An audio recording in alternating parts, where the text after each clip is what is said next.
Guys এখন হচ্ছে আমি আমার কেক কাটবো ইয়ে বলো হ্যাপি বার্থডে হ্যাপি বার্থডে শিরো তো গাইস পুতপুত শিরা পেইছো হ্যাপি বার্থডে এখন তাড়াতাড়ি করে কেক খাই চল আমি কেকটা কাটি নাই তো হ্যাপি বার্থডে টু ইউ রে হ্যাপি বার্থডে এক সেকেন্ড বলো বোন happy to you happy birthday guys আমি শাকচুনির কালাচুন খাচ্ছি তারপরে তো নেটারে বলতে আমি সরি এটা তো ঋতুর কালাচুন সরি বোন ভুল হয়ে গেছে। এতক্ষণ শাকচুনি বলতেছো এই নিচে কি এগুলা আসলে আসো করতেছে please happy birthday to you আল্লাহ দেখো তোমার জন্য কত সুন্দর করে সাজাইছি কখন করছো তুমি 3 ঘন্টা লাগাই করছি সিরিয়াসলি কেমন হয়েছে থ্যাংক ইউ সো মাচ অনেক সুন্দর হয়েছে পারফেক্ট ফ্লাওয়ার ও ওয়াও কত রোজ গাইস রোজ লাইক এটা কি বলে এখানে আসো তোমার গিফট দেখাবো দেখো কতবার একটা গিফট নিয়ে আসছি এইটা আমার কি এইটা বার্থডে গিফট ও মাই গড গাইস কত বড় একটা বার্থডে গিফট পেয়ে গেছি আমি এটা এখন আনবো এটা আনবক্সিং চলো চলো চলো এখন তাড়াতাড়ি বাড়তে হবে এখানে বসো তোমার সবকিছু রেডি থ্যাংক ইউ ওয়েলকাম আর বার্থডে গিফট আমার বার্থডে গিফট হ্যাঁ খুলে দেখো ওয়াও অনেক এক্সাইটেড আই থিংক আমি বুঝে গেছি বুঝে গেছো বার্থডে গিফটে কি দেখো দেখাবো হ্যাঁ দেখো আপনাদেরকে দেখো দেখো টানা অনেক বেশি সুন্দর হয়েছে দেখ কেমন লাগছে তোমার অনেক বেশি ভালো লাগছে আপনাদের কেমন আছে সেটাও কিন্তু কমেন্ট করে জানাবে কত সুন্দর একটা বার্থডে গিফট দিল আমাকে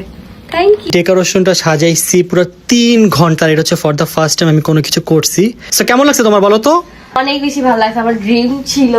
এরকম ভাবে একদম সোয়ের রুম সাজিয়ে আমাকে সারপ্রাইজ দিবে আর ফাইনালি অনেক ভালো লাগছে happy birthday to you Ibon happy birthday to you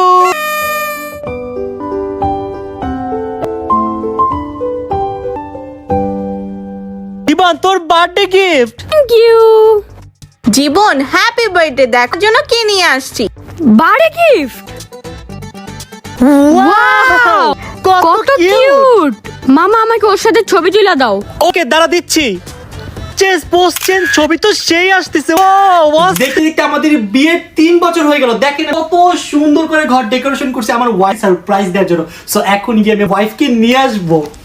ওয়াইফকে নিয়ে আসবো মানে আমি এখানে কি করতেছি তুমি আসলে কেন তো ভিডিও করবো না আমি গাইস আজকে আমি আপনাদের দেখাবো বিদেশি ওয়াশরুমগুলো কত বেশি সুন্দর আর কত বেশি নিট অ্যান্ড ক্লিন আসেন এই তো গাইজ আমি ওয়াশরুমে ঢুকতেছি দেখেন এটা কোনোভাবে মনে হচ্ছে ওয়াশরুম ওদের ওয়াশরুম কত বেশি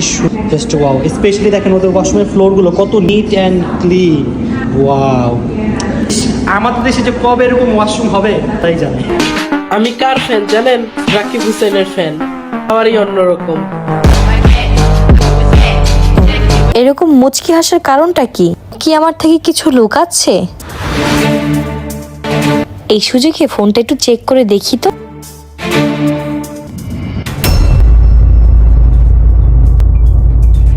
তাহলে এইসব হচ্ছে আমি তো ভেবেছিলাম আমি ওর সবকিছু অত অন্য কারোর সাথে এভাবে লুকিয়ে লুকিয়ে প্রেম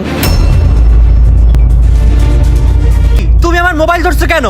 আমি সব দেখে ফেলছি তুমি রাতের পর রাত ওই মেয়ের সাথে কথা বলছো গোপনে দেখা করছো আমার সাথে চিট করছো তুমি আল্লাহ তুমি এগুলো কি ভাবতেছো ও আমার ভালো একটা বন্ধু এর বেশি আর কিছুই না বন্ধুর সাথে ঘন্টার পর ঘন্টা কথা আই মিস ইউ বেবি আমাকে চিট করছো তুমি আমার ভরসা ভাঙছো তুমি কিন্তু একটা কথা তুমি দেখো রাকিব আকা এসে আমার প্রতিশোধ নিবে অবশ্যই নিবে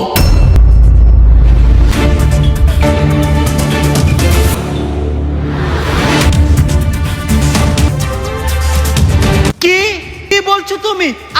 तो नहीं आती थी तुमको ये अदाएं सितम कुछ शुक्रिया मेहरबानी करम कुछ